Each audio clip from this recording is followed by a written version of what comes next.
So this section is chapter 19, titled Analyzing and Constructing Arguments. Those you read, those you write.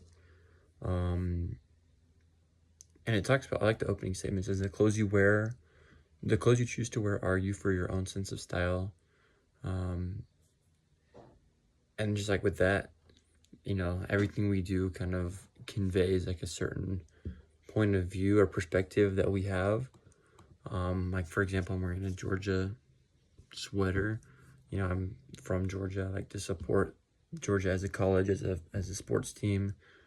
So that presents my argument. I would argue that Georgia is the best. That's my argument. But then it also gives some rhetorical questions. Where's the argument coming from? What's the claim? What's at stake? What about other perspectives? All things to take into account or to consider when thinking about an argument. And then it talks about ways of structuring them.